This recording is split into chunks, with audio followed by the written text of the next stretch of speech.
Hey guys, and welcome back to my channel for another midweek mystery video.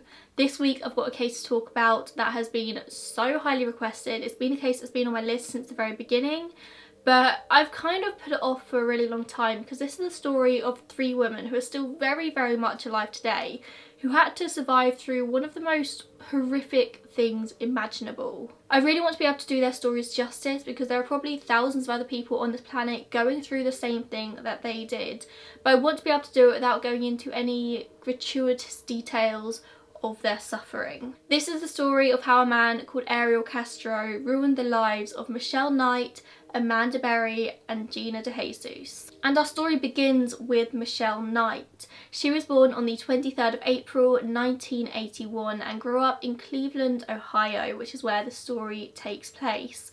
Michelle had a very tough childhood. She says the earliest memory of her childhood is sleeping in a car with her parents and her brothers because they had no money. Throughout her childhood she lived in a series of very rundown houses. They lived off welfare. She was always a child that would turn up to school in second-hand uniform and she wouldn't have washed for a week. They were so poor.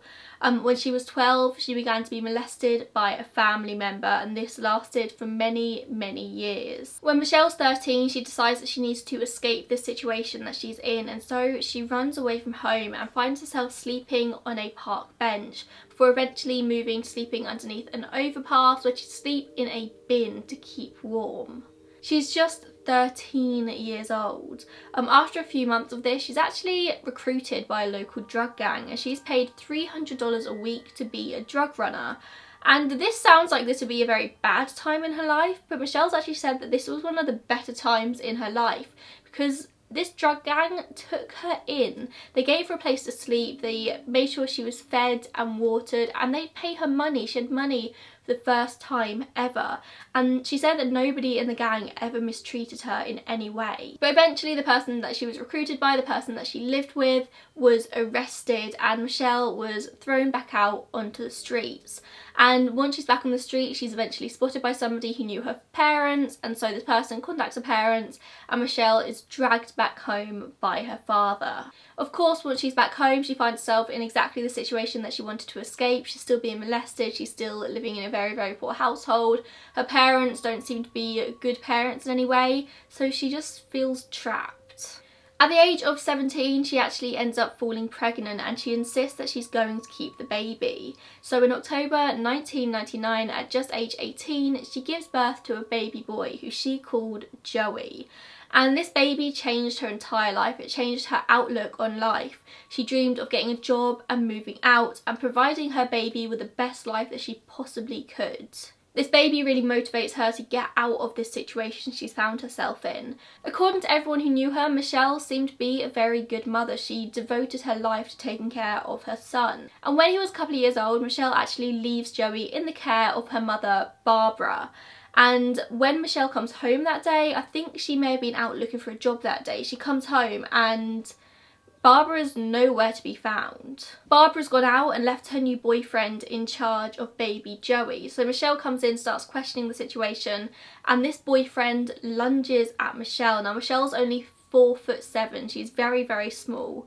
And this man is making inappropriate suggestions to her, he's being really lewd, and she feels threatened. Now Joey is actually so scared that he starts to cry and ends up wetting himself, and this boyfriend who's drunk and high actually ends up grabbing baby Joey and shaking him, and he twists Joey's leg and it just snaps. Michelle rushes Joey to hospital and she actually lies to the hospital staff about what happened, scared of the repercussions of telling the truth. So she tells the nurses that Joey fell in the park. But the boyfriend's sister actually ends up calling the hospital and tells the hospital exactly what happened. So the police turn up at the house, arrest the boyfriend, and he admits to what's happened. He says he feels really bad. But in the eyes of the authorities, Michelle was just as bad because she'd lied and she'd put her baby in danger by letting him be in that situation. So they take Joey away from her and put him in foster care so they could investigate her home. Michelle, of course, is absolutely devastated. She lived for her son. At this time, she's 21 and she actually decides to move in with her cousin and devote herself to getting her son back. She's going to prove to the authorities that she is a good mum. So she moves in with her cousin, she tries to find a job, and all this time she's going to different meetings with social workers to prove that she deserves her son. Around this time she actually meets a girl called Ariel Castro. Now Emily was only 14 years old at the time, Michelle was 21, but despite the age gap they got on really well. Michelle was very used to being around people who were younger than her because she was actually a few grades behind in school before she left. So she was always around people who were like significantly younger than her, and she got on really well with Emily. Emily would often talk about her father, and although Michelle never met him, she would hear him talking on the phone, she would see Emily texting him. He seemed like a nice guy and a good dad. On the 23rd of August 2002, Michelle has a meeting with a social worker about getting her son back. Now, this office that she was meeting the social worker in was in a part of Cleveland that Michelle didn't know very well, and a social worker actually offered to drive her there that day, but Michelle turned down the offer because she actually had a relative who had offered to drive her instead. However, that relative actually lets her down at the last minute, so now Michelle has to find an alternative route to this office. She doesn't know where the office is, she doesn't know how to get there, she hasn't really got enough money for a taxi or anything like that, so she starts to walk. She knew that she was going to be late, she didn't really know where she was going, so she pops into a local dollar store and asks them if she can use the phone to call the social worker and ask for directions, saying that she's going to be a little bit late but she is going to be there. So Michelle walks into this dollar store and she doesn't realise that she's being watched. Ariel Castro had seen Michelle in the street asking people for directions before walking into the dollar store. He follows her in, recognising her as his daughter Emily's friend, and overhears her once again asking the cashier in the dollar store for directions. And he knows that this is his chance to put his plan into action. This is something that he's been planning for a very long time. He approaches Michelle and tells her that he knows exactly where it is that she needs to be going. Does she want a lift basically? And she agrees. She recognises him as Emily's dad and thinks she's got no reason not to trust him, so she gets into his car. As soon as she gets into the car, she notices that there's actually no door handles on the passenger door inside. She notices a sign on the inside of his car that says that he's actually got puppies for sale, and she begins to make conversation with him, telling him that her son Joey loves puppies. Castro actually says that he needs to quickly stop by his home just to check on the puppies. Does she mind? It's just on the route to the office, and Michelle says that's fine as long as she's not late for this meeting. So Castro pulls into his driveway. He goes inside for a few minutes before coming back out and saying to Michelle, hey, do you want to come in and have a look at the puppies and you can choose one for your son? Michelle agrees and she goes inside the home, and she wouldn't leave that home again for 11 years. He locks her in a room and attacks her while she's begging for him not to let her miss her appointment, and she eventually just passes out. Ariel Castro was born in July 1960 in a place called Dewey in Puerto Rico. When he was a child, his parents actually split up and he moved to the USA with his mother and 3 siblings in an attempt to find a better life, away from all the poverty they were living in Puerto Rico. They moved to Reading, Pennsylvania, before eventually moving to Cleveland, Ohio, which is where his father had also ended up. Castro later reported that his mother was abusive whilst he was growing up, that she would physically beat him and his siblings with her fist and belts, but she was also emotionally abusive as well. He also later reported that he was sexually abused as a child, which he believed led to his later sexual perversions. He attended Lincoln West High School and was a very average, possibly even poor student. Although he was a very average student, he seemed to be fairly popular. He had a lot of girls falling at his feet, he had a lot of friends, everyone liked Ariel Castro. He smoked a lot of weed, he drank a lot of beer, and he was a very skilled musician, particularly a salsa musician. And this is how he would be known throughout his life, Ariel Castro, the musician. He ended up graduating high school near the bottom of his class, and he went on to just do a variety of different odd jobs, mostly working in supermarkets. When he was 17, his family moved house to a different house just like a mile down the road, and he just happens to be neighbours with a girl called Grimilda Figueroa. Now Grimilda was a girl with very little self-confidence. She got very little attention from boys, so when Ariel started showing interest in her, she was pretty flattered. He'd take her out to his gigs and then to expensive meals afterwards, and eventually she ends up losing her virginity to him. Now, he later said that he had no particular feelings towards her, she was just there, it was convenient, but she was absolutely enamoured. But when her mother found out that she'd lost her virginity to him, she tells Ariel that he's got no choice but to take her now, and so that very same night, Grimilda moves into Ariel's home.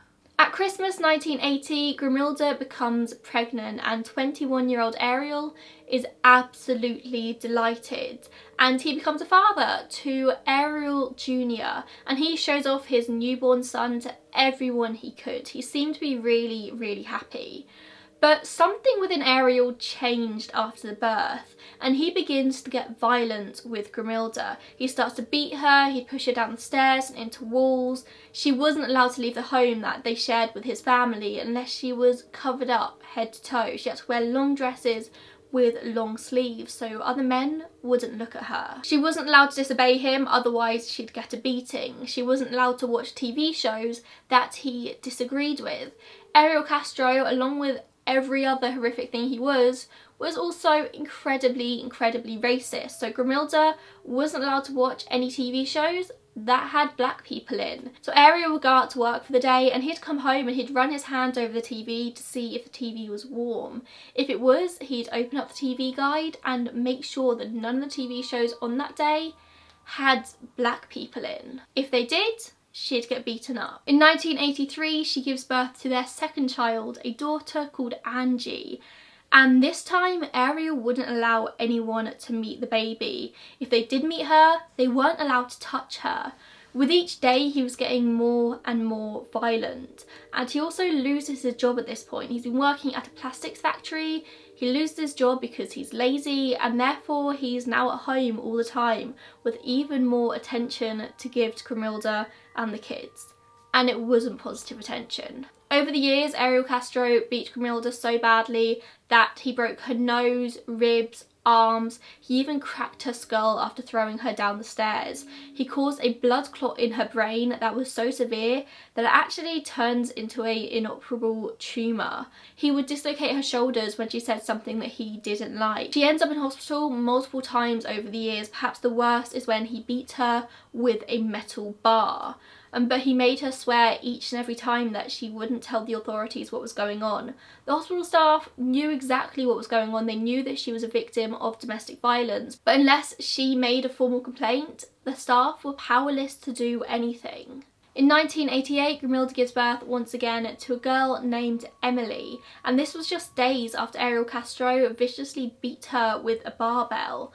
They eventually go on to have another daughter as well called Arlene, 4 children in total. She does get pregnant again after this, but Ariel Castro was so furious that he beat her until she lost the baby. On December 30th, 1989, the police finally get involved when she gets beaten so viciously that she runs to her neighbours for help, and they call the police. Ariel Castro is arrested on suspicion of assault, but Grimilda actually gets too scared to put in an official complaint, so the police had no choice but to just let him go. And Grimilda wasn't the only one in the household to get attacked either. As Ariel Jr. got older, he would also be subject to his father's beatings, but Ariel never touched any of his daughters. Ariel gets fired once again from a new job he had at a different factory, and he manages to find a new job as a Cleveland school district bus driver. He remains in that same job for many years, and he eventually gets fired shortly before his arrest for bad judgment. So he remains in this job for at least, I think, about 14 years. He would use his bus to go grocery shopping, he'd make illegal U-turns in the roads, he potentially abducted 2 students as well when he refused to let them off his bus whilst he went for breakfast, and he told the little boy to lie down in the back of the bus and not make a noise whilst he went in and got food. He eventually did drop the boy off at school, but not before emotionally scarring him. When the police actually turn up at his house to interview him for this abduction incident, they knock at his front door, but Castro doesn't answer. So the police just walk away and they leave it, and they never come back again. At this point, Ariel Castro has 3 girls chained up in his house. With this new job as a bus driver, he seems to be doing pretty well for himself, and so in 1992 he buys a house off one of his family members, 2207 Seymour Avenue. It's a 2-story, 4-bedroom, 1-bath house with a 760 square foot basement. He moves into the house with his family and quickly installs padlocks over the entire house. He puts padlocks on the basement, he puts padlocks on the attic, and tells his children and Grimilda that they are not under any circumstances to go in the padlocked rooms. The house becomes somewhat of a prison for his family, but Ariel Castro is well liked and well known within the neighbourhood. He would make an effort, he would go around to his neighbour's house for coffees, he would turn up at all the street barbecues. He was a friendly face, Ariel with the school bus that he would often park on the street. In the early 90s as well, Grimilda starts to get ill, so she goes to the doctors who tell her that she had a blood clot on her brain and that it had hardened into a tumour. It was most likely caused when Castro threw her down the stairs and she cracked her skull open. She had brain surgery in an attempt to control all of the seizures she was having, but the tumour itself was inoperable and they told her that it would eventually kill her. And it did in 2012. Less than a month after this serious brain surgery, Castro comes home drunk one night and violently beats her, kicking her in the stomach and in the head. Grimilda calls the police and they actually manage to chase Castro down the street and they catch him. Ariel is arrested once again for domestic violence after Grimilda signs a misdemeanor complaint against him. However, the next morning Grimilda's changed her mind and says that she wants to drop all of the charges. The case is actually reviewed by a prosecutor the next morning who orders it to go in front of a grand jury. The jury's got to make a choice as to whether this complaint goes through or not. And the jury actually declined to prosecute him because when it's Grimilda's turn to go up onto the stand, she actually stands up there and says that he hadn't touched her. It later turned out that Castro had confronted her in front of the court and threatened her, saying that if she said anything negative about him, he would kill her and the children. So he's let go with a clean criminal record. But after this, Castro doesn't move back home to Seymour Avenue. He actually moves in with his mother whilst Grimilda remains in the house with the children. But Castro would still turn up occasionally unannounced, demanding to see the children, continuing to beat Grimilda and occasionally Ariel Jr. And after a particularly bad beating in early 1996, Grimilda walks out the house with their children and she doesn't look back. The police actually assist her in removing all of her belongings. They detain Castro after this one, but they again don't press charges, and he moves back into the house himself soon after.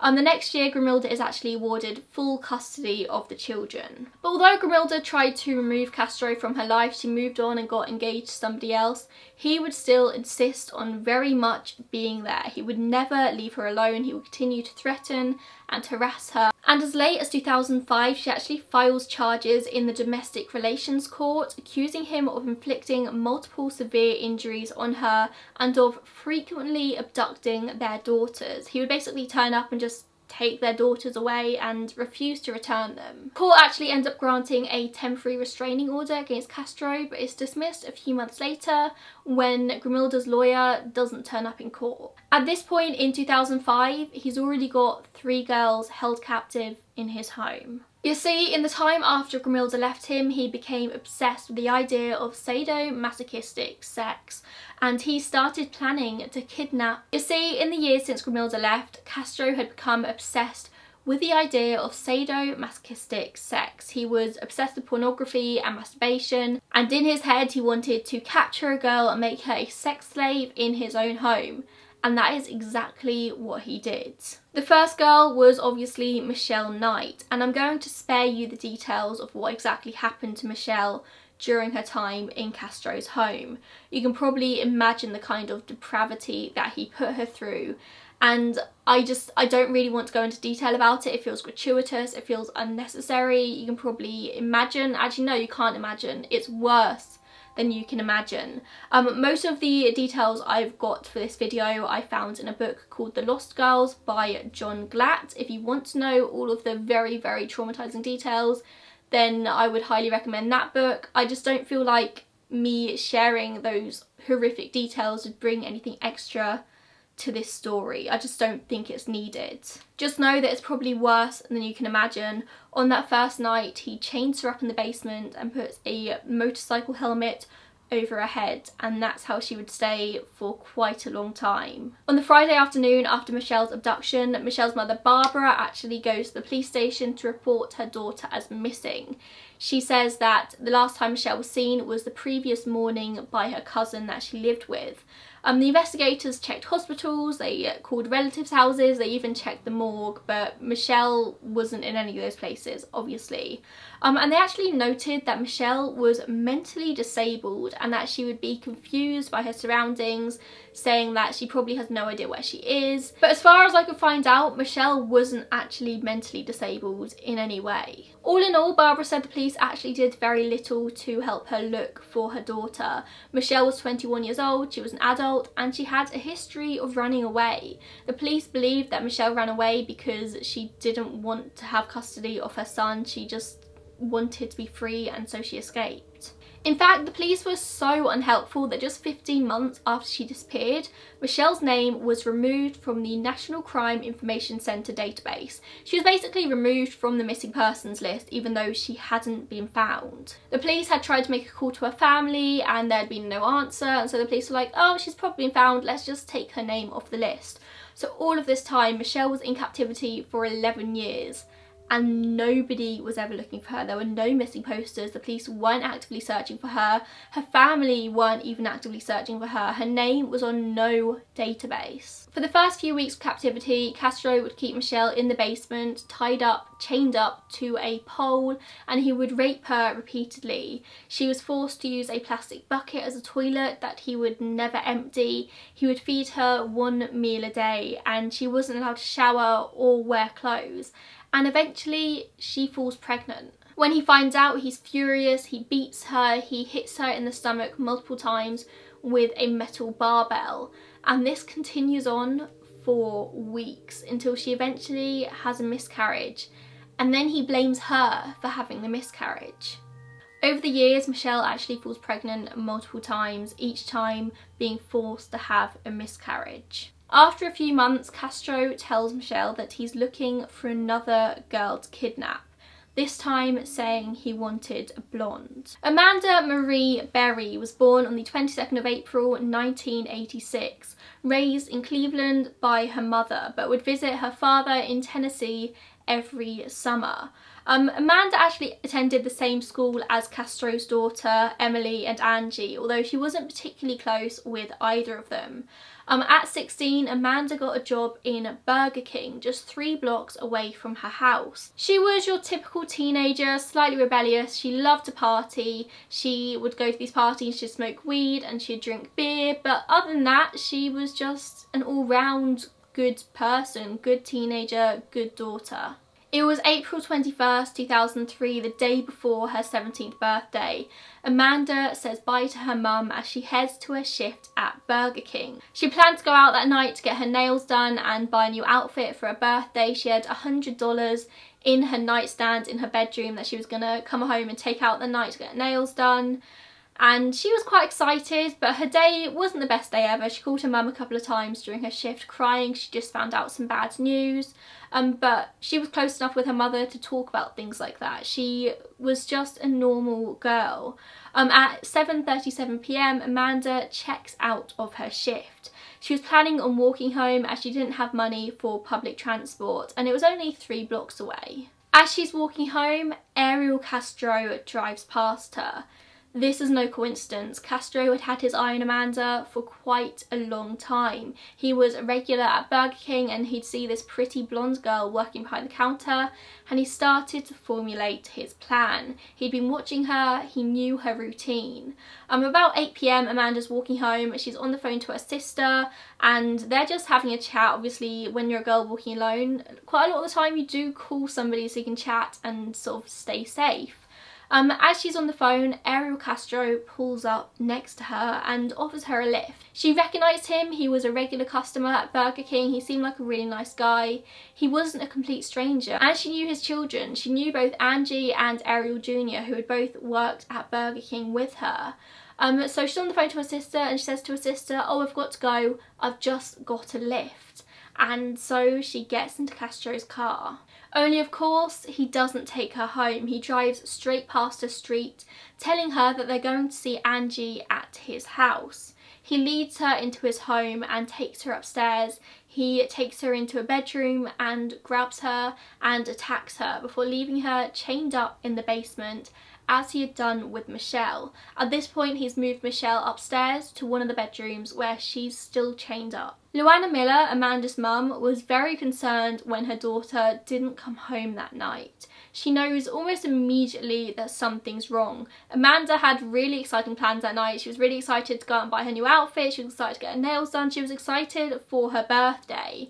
And Luana knew that Amanda wouldn't go out anywhere in her Burger King uniform and without her phone charger, which was still at home in her bedroom. And so Luana heads to the police station where she reports Amanda as missing. And the following day, both Luana and Amanda's sister Beth are interviewed in their home. At this point, Luana has already jumped into action. She's got people on the streets handing out leaflets with Amanda's face on them. Amanda's boyfriend DJ is also interviewed that same day, and he said he was really concerned because he had plans to meet Amanda at 10 p.m. that night, and then she just hadn't contacted him, and he knew this was really weird. He said that around midnight he received a call from Amanda's phone, but his phone was really low on battery. He couldn't hear anything, like it didn't sound like anyone was speaking on the other end, and he was really concerned. He actually tells the officer that he'd been out all night driving around in his car just searching the streets for any sign of Amanda, and he concludes the interview by telling the police that he thinks she's been kidnapped, although the general consensus at this point by the police was that Amanda was a runaway. Of course, Amanda didn't have her phone. Ariel Castro did. He would listen to every single worried message that Luana, Beth and DJ would leave for Amanda on her phone, and he would even delete the messages, leaving room for new ones to be left. He seemed to get a real kick out of listening to these messages. He even would let Amanda listen to these messages, let Amanda hear how worried everyone was, but wouldn't let her listen to the messages from her mum. On Monday, April 28th, so just 1 week later, a local news network runs a major piece on Amanda's disappearance. Luana and Beth both appeared on TV begging for Amanda to come home. Ariel Castro was sat at home watching this, and after it ends he actually picks up Amanda's phone and he calls Luana, whose number was on speed dial. He tells Amanda, "I have your daughter, she's healthy and okay. She'll be coming home in a couple of days." Luana asks to speak to Amanda and he hangs up the phone, although he does call back again a couple of minutes later, and he tells Luana that Amanda's going to be his wife and that Amanda wanted to be with him. Luana goes straight to the police, and the police's first opinion of this is that it was a hoax call that Amanda was involved in. Luana of course knows that this is completely untrue. Amanda wouldn't run away in the first place, and she wasn't cruel enough to put her own mother through something like this. Michelle only actually realises that there's another girl in the house when Ariel lets her watch a news piece on this missing girl, and she puts two and two together. Michelle and Amanda are eventually allowed to meet very briefly, but then they don't see each other again for several months. The authorities slowly begin to take Amanda's case more seriously when it becomes quite obvious that she's not coming home. She had no history of running away, and it was unusual of her to not tell her mother where she was going. And the FBI actually get involved. The news comes out that the FBI think that Amanda was kidnapped. They say they have reason to think that Amanda got into a white 4-door sedan with 3 men inside, and that they were interviewing 7 people in connection with her disappearance. DJ, Amanda's boyfriend, actually became the main suspect, as he had a very similar car to the 4-door white sedan. Luana never once lets Amanda's case be forgotten. She campaigned her entire life to find her daughter. She spoke to the media constantly. She was constantly on the streets talking to people, trying to get any information she could. She was dedicated. In 2004, after Luana spent months trying to make it happen, Amanda's case was actually featured on a segment of America's Most Wanted, and this linked her to the disappearance of another girl called Gina DeJesus. It just so happens that this America's Most Wanted segment aired just 5 days after Michelle Knight's name was removed from the missing persons database. Also in 2004, Amanda's case is featured on an episode of the Montel Williams show, where a self-proclaimed psychic called Sylvia Brown tells Luana on air that Amanda was dead and in water somewhere. Needless to say, this was bullshit. Amanda wasn't dead, she wasn't in water anywhere. But Luana was absolutely devastated, and this did have an effect on her search for her daughter. But she did continue to search, and she continued to search until she actually tragically died from heart failure in 2006. Luana never saw her daughter again. Meanwhile, whilst all of this is going on, Michelle and Amanda are trapped in Castro's house. The two were kept in rooms next door to each other, but it actually took them a really long time to pluck up the courage to actually communicate for fear of what Castro would do to them. Michelle took on a very motherly role over Amanda. She was the oldest and she felt like she needed to protect her. Every time Michelle saw Luana on TV, she would blast the volume as high as she could so Amanda could hear what was going on. So Amanda knew that somebody was out there looking for her. But Amanda didn't need as much protection as possibly Michelle did, because Amanda was clearly the favourite. Castro had taken a real shine to her. He actually referred to Amanda as his wife, and she was treated a lot better than Michelle was. Don't get me wrong, it was still a lot of abuse, it was still horrifying, but she was treated better than Michelle. She had slightly more freedom, she got pretty much whatever she asked for within reason. If she refused to go along with Castro's demands, Amanda wouldn't get the beating, Michelle would. At the beginning of 2004, Castro comes into Michelle's room one day and tells her that he needs her help. He tells her that there's a new girl that's going to be joining them soon and she needs to help him get the room ready. So Michelle has to go into this other room and help Castro drill holes in the walls where the new chains are going to go. Georgina DeJesus, known as Gina, was born on the 13th of February 1990. She went missing on the 2nd of April 2004, aged just 14. She was last seen at a payphone at 3 PM that day whilst on her way home from middle school. Gina was the best friend of Castro's daughter Arlene, and Arlene was actually the last person to see Gina before she disappeared. The two of them had wanted to have a sleepover that night, so they'd left school and walked to the nearest payphone, where Gina gave up 50 cents of her bus money home to let Arlene call her mum, Grimelda, and ask if the two of them could have a sleepover that night. Only Arlene was grounded and Grimelda says no. So the two of them have to walk home their separate ways in opposite directions. Gina would usually get the bus home, but like I said, she'd just given up some for bus fare to let Arlene call her mum, and so she had no choice but to walk. Castro was driving around that day and he'd actually seen Gina and Arlene outside the school. He drives around for a little bit and he makes a U-turn, seeing that Arlene is now walking alone, and he knows that this probably means that Gina is now walking alone as well. He drives around until he eventually finds Gina and he pulls down his window asking Gina if she's seen Arlene anywhere. And he tells her to hop in, she can help him look for Arlene, and also he'll drop her home on the way. Now Gina knows Ariel, it's her best friend's dad, and she thinks nothing of getting into this car. He's never given her any reason to be scared of him. He then takes her back to his house, where he takes her inside, telling her that Arlene might be in there, and he rapes her, attacks her, ties her up in the basement, exactly the same as he did with the other girls. By 3:45 PM, Gina's mother, Nancy Ruiz, begins to get concerned. Gina should have been home at least 10 minutes ago. So Nancy wanders to a nearby corner shop to see if Gina's in there buying sweets, and she's not. So then Nancy begins to call around all of Gina's friends.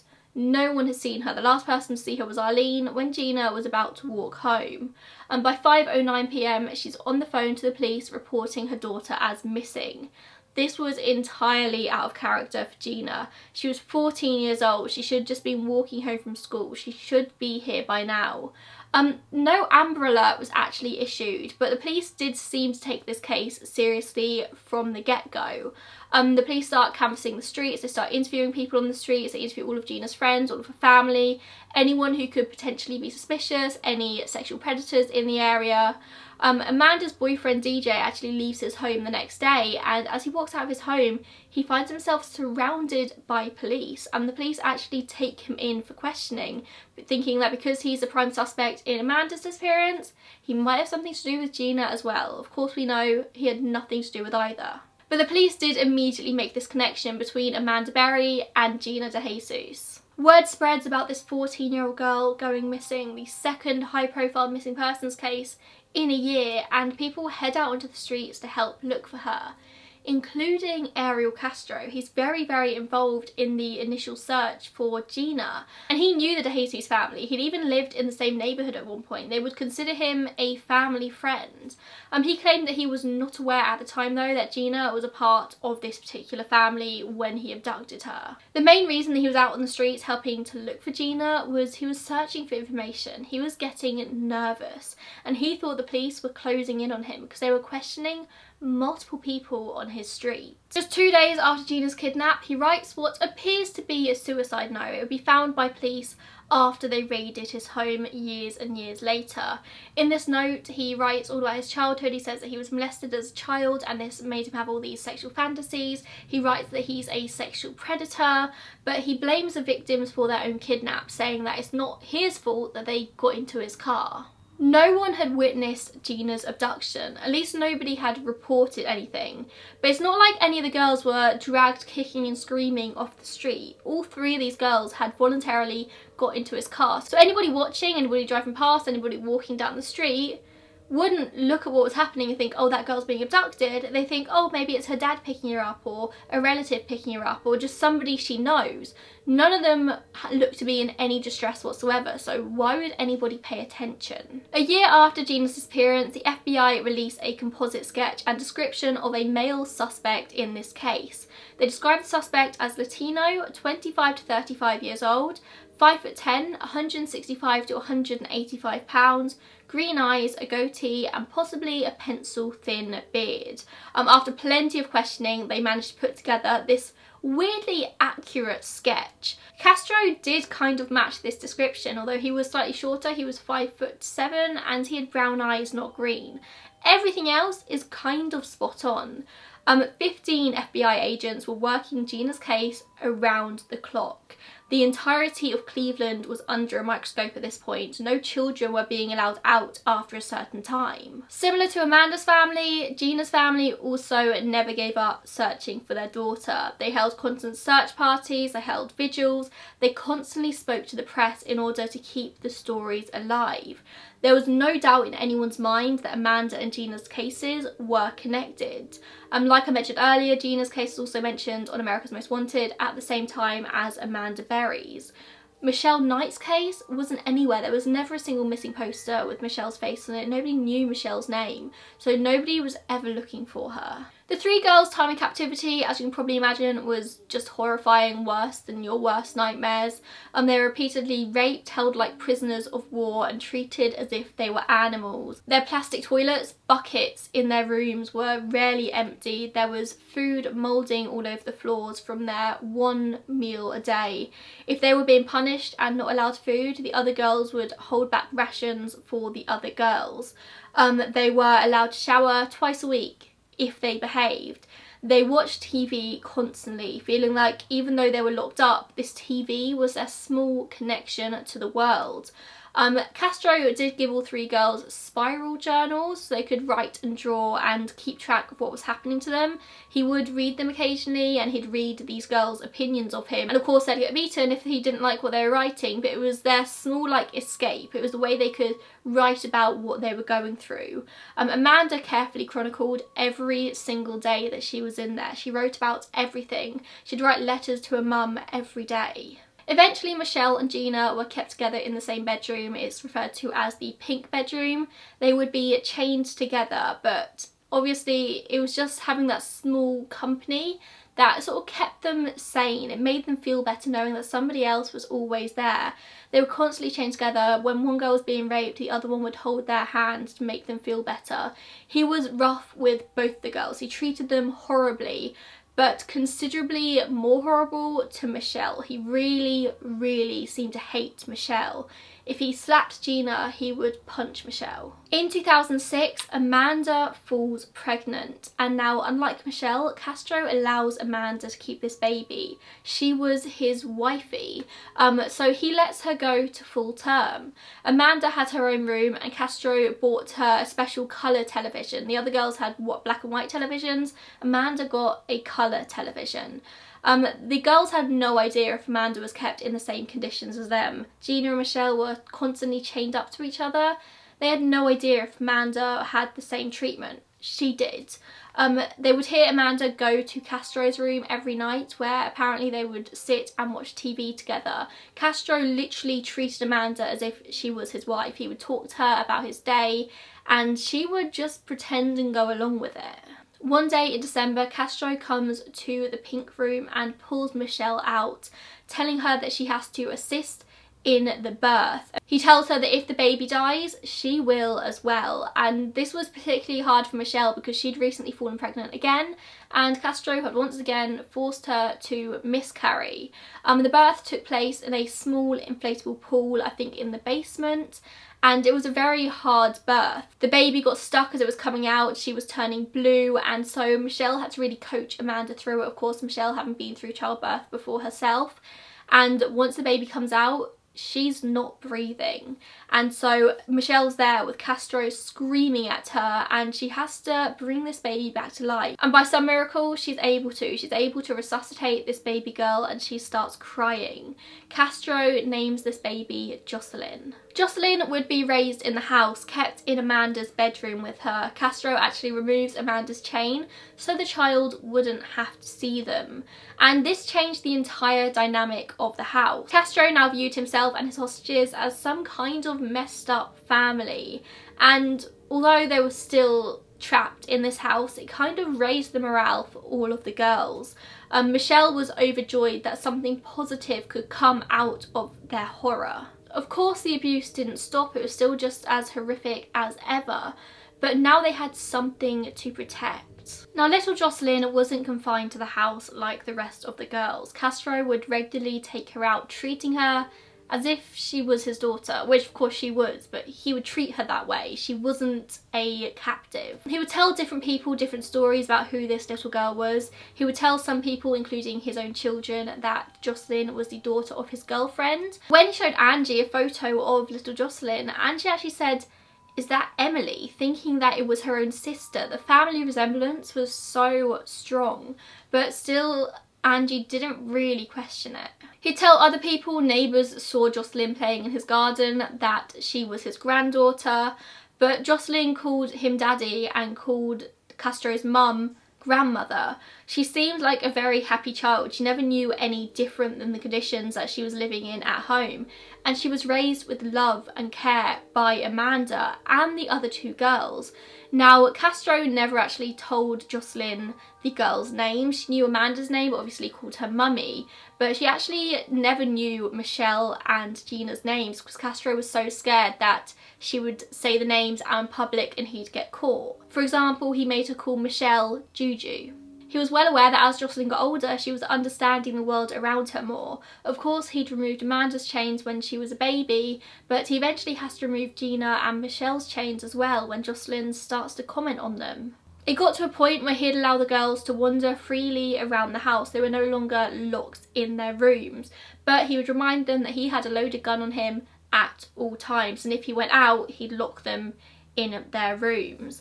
And the girls never really tried to escape. Of course, they tried at the beginning, but they eventually started to suffer with Stockholm syndrome. He beat them down so much that they eventually just had a very limited sense of self. Their entire self-worth was based on how Castro treated them, and Castro was the only thing keeping them alive. Of course, he was the person keeping them there, but Castro was the one who decided when they ate, when they showered, how they could go to the toilet, and they kind of became dependent on him in a very strange way. He made them feel less than human, but he also kept them alive, so they felt like they owed something to him, and so they never really tried to get out. Of course, Stockholm syndrome is very complex, there's a lot more to it than that, but it kind of got to that point with them. But their lives inside the home didn't last forever. Just after 4 PM on May 6th, 2013, Castro had left the house. He'd left the house to go to his mother's home to get dinner, and so he tells Jocelyn what he's doing, and so Jocelyn comes running upstairs and says, "Mummy, Mummy, Daddy's gone to Grandma's."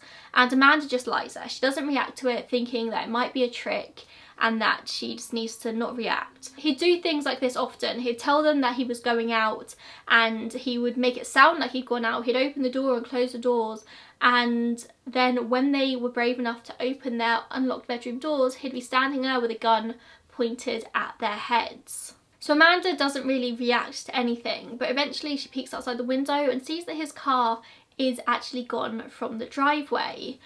So she wanders downstairs and she's amazed when she sees that he's forgotten to lock what they called the big inside door. So there was a storm door on the outside, and then there was the big sort of thick inside door on the inside, and he'd forgotten to lock that door, as well as forgetting to lock their bedroom doors. So Amanda opens this big inside door and approaches the storm door. She's too scared, too weak to be able to really force this door open, and so she tries to get the neighbours' attention to help. She's screaming through the screen door and she's banging on it, trying to get anyone's attention. Eventually she actually sticks her arm through the very narrow opening between the door and the frame, and she starts waving her hands about. She's screaming, "Help, help, I'm Amanda Berry." And of course she'd been allowed to watch TV all these years. She knew that her case was huge, and so she knew that by shouting her name she's more likely to get some attention. A neighbour called Angel Cordero is actually the first one to respond to her screams for help. So he approaches, but he actually speaks very little English and didn't really understand what was going on. So another neighbour called Charles Ramsey actually comes over.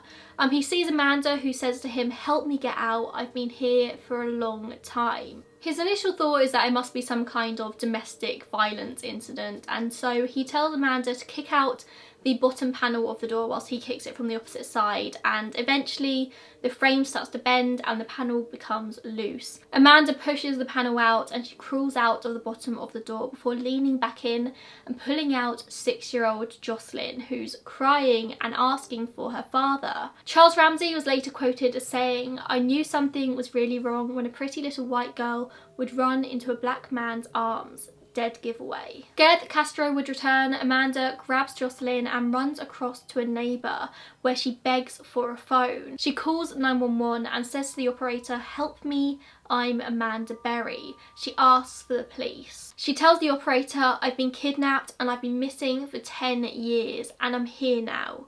I'm free now." The operator asks for the name of her kidnapper and Amanda says Ariel Castro, and the operator's asking for details of his appearance, his ethnicity, what's he wearing, and Amanda says, "I don't know what he's wearing, he's just left the house and I've escaped," and the police are sent out. At 5:54 p.m, the police arrive at Seymour Avenue. They're not hopeful that it's Amanda Berry. They've got the call, but they've had many hoaxes over the years, and so they think it's just another one of those. However, as soon as they arrive and they see Amanda, they can tell immediately that it's the girl they're looking for. The first thing they do is ask Amanda if there's anybody else inside the house, and Amanda says yes, Gina DeJesus and Michelle Knight, and the police are in absolute disbelief. They've never heard of Michelle Knight, but Gina DeJesus is another huge case. Officers enter Castro's house walking through with their guns drawn, announcing themselves as Cleveland Police. Michelle and Gina, when they initially hear somebody coming in, they assume it's robbers, and so they're hiding in their room, scared that they're about to get murdered. Only when they hear somebody shout Cleveland Police does Michelle get brave enough to peek her head outside the door. She sees that it is indeed police, and she runs and jumps into an officer's arms saying, "You've saved us, over and over and over again." Gina's much more hesitant. When the police ask Michelle if there's anybody else in there, she says yes, and actually takes the police a while to coax Gina out of her hiding place. The girls are all taken out of the house and directly to the nearest hospital. Whilst they're in the back of the ambulance, they're telling the police their stories, and the police are jumping into action. They're getting search warrants for Castro's home, car, anything else, warrants to take his DNA, and they set out to find Ariel Castro. They put out a notice to make sure that every single officer in the area is looking out for his car, and he had a pretty identifiable sports car at the time, and it's not long before he's seen driving down the road. He's seen pulling into a McDonald's car park, at which point the police approach the car and ask him for his ID. Now Castro is not alone in the car, he's in there with his brother O'Neill, who is just very confused by everything that's going on. Ariel and O'Neill are both arrested on the spot. O'Neill is completely confused. He's repeatedly asking the police, like, what's going on? Why am I being arrested? But Ariel remains completely calm. He later tells his brother that it's going to be the last time he'll ever see him. Police also head to Ariel's mother's house, where they arrest a third brother, Pedro, who's passed out drunk in the garden. The police are not taking any risks here. Meanwhile, the girls are all at the Metro Health Medical Centre, where they're receiving medical care for the first time in over 10 years. They're all obviously emotionally traumatised, they're happy to be free, but they're absolutely exhausted from their time in captivity. Gina and Amanda were in relatively good health considering, but Michelle was in very, very bad shape. She weighed only 84 pounds at the time, and she was suffering badly with malnutrition. She was covered in bruises, she was completely emaciated, and she had a bacterial infection that was on the verge of killing her. If Michelle hadn't escaped that day, she probably wouldn't have survived much longer. She was really upset. She didn't want to be treated by male physicians, understandably, so her entire care team consisted of females.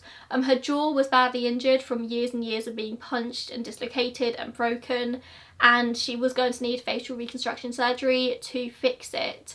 Rape kits were obviously done, and DNA was taken from little Jocelyn to confirm that Ariel Castro was indeed her father. All three girls seemed to deal with everything differently in hospital. Gina just seemed very, very confused by everything that was going on. She was kidnapped when she was 14 years old, so this was pretty much her entire formative years were spent in captivity. She just didn't know what to do with herself. Michelle was very, very withdrawn. She sort of stood hugging herself. She didn't really talk to anyone. Amanda definitely seemed to deal with things the best because she had Jocelyn to focus on, who was her #1 priority. Nancy Ruiz, Gina's mum, was the first to hear that her daughter had been found. She hears rumours, and so she heads straight over to Seymour Avenue, where an officer eventually shows her a photo of one of the girls, and Nancy confirms that it's her daughter, it's Gina, and so she heads straight to the hospital. The two of them have a very emotional reunion. Luana had sadly died by this point. She died of heart failure in hospital, and Amanda didn't know this. She didn't know that her mother was dead, as far as I could find out. So she didn't have that emotional reunion with her mother, but she did have a very emotional call with her grandmother and her sister. It doesn't seem like Michelle had much of a reunion at all with her own mother. Barbara only found out via the media that her daughter had been found, and Barbara tries to call the hospital multiple times, but Michelle always refuses to take her call. Like I said, Michelle had a very bad childhood and probably had no interest in speaking to her mother. Amanda and Gina are both released after one night in hospital, whereas Michelle has to stay in for several days to get treatment. Ariel Castro is soon charged with 4 counts of kidnapping and 3 counts of rape on May 8th. Both of his brothers are released the day after this, on May 9th, because it becomes pretty clear that they had nothing to do with it. They had no idea what was going on. Police were initially criticised for arresting Ariel and his brothers, but they said they just weren't willing to take any chances. If they were guilty, then the police did the right thing. If they were not guilty, then they could just let them go, which is eventually what happened. Castro makes his first court appearance at the Cleveland Municipal Court on May 9th, the same day his brothers are released, where bail is set at $2 million per kidnapping, so $8 million in total, the 3 girls and Jocelyn. Additional charges are also made that same day, including aggravated murder for intentionally forcing Michelle to miscarry, attempted murder, assault, a charge for each instance of rape, and a kidnapping charge for each day a captive was held. On the 7th of June, a grand jury returns a true bill of indictment against Castro, containing 329 counts in total, including those counts of aggravated murder. But this first indictment only covered the period from August 2002 to February 2007. There was so much for the police to work through that they were literally having to do it in like chunks. So this first indictment, 329 counts. On June 12th, Castro pleads not guilty, with his attorney saying that although some of the charges against Castro were indisputable, It is our hope that we can continue to work towards a resolution to avoid having an unnecessary trial about aggravated murder and the death penalty. Basically, they wanted to get rid of the aggravated murder charges, but in my point of view, if he's going down for everything else as well, he's already spending life in prison, so you might as well just take all the charges. On July 12th, a grand jury returns a true bill of indictment for the remainder of the time he had captive, so from February 2007 all the way to 2013. And this brought the total to 977 counts. That's 512 counts of kidnapping, 446 counts of rape, 7 of gross sexual imposition, 6 of felonious assault, 3 of child endangerment, 2 of aggravated murder, and 1 of possession of criminal tools. And Castro also pleads not guilty to the expanded indictment. By the end of July, he's changed his plea to guilty, but only to 937 of the 977 charges against him. This is part of a plea bargain that was made, which called for consecutive sentences of life in prison, plus 1,000 years, and no chance of parole. Under the plea deal, he forfeited his right to appeal and was unable to profit in any way from his crimes.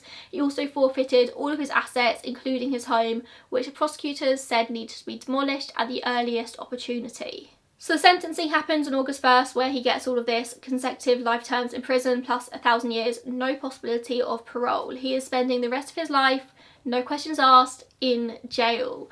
He's also fined $100,000 and all of his assets, like I said, are forfeited. Before he was sentenced, Castro actually addressed the courts for 20 minutes, in which time he described himself as a good person, not a monster. But he says that he was addicted to sex and pornography, and he claimed that he'd never beaten or tortured any of the women, and that most of the sex was consensual. He blamed the FBI for failing to catch him, as well as blaming the girls for getting in his car in the first place. Michelle Knight made a statement telling Castro, "You took 11 years of my life away. I spent 11 years in hell. Now your hell is beginning. I will overcome all that has happened, but you will face hell for eternity. I will live on. You will die a little bit every day as you think of the 11 years of atrocities that you inflicted on us. I can forgive you, but I will never forget." Imagine how strong you have to be able to make a statement like that just months after you've been freed. Straight after their freedom, Michelle, Amanda and Gina remained as private as they possibly could, despite the media sensation around the ordeal. They released a video statement in July 2013 thanking the public for their support, but an attorney said they did not wish to speak to the media at this point. The house was demolished on August 7th with Michelle Knight in attendance, and Gina DeJesus' aunt was the first one to start the demolition. Michelle was handing out yellow balloons to spectators, saying they represented missing children around the world. On September 3rd, 2013, so just over a month after the sentencing, Ariel Castro is found in his prison cell hanging from a bedsheet.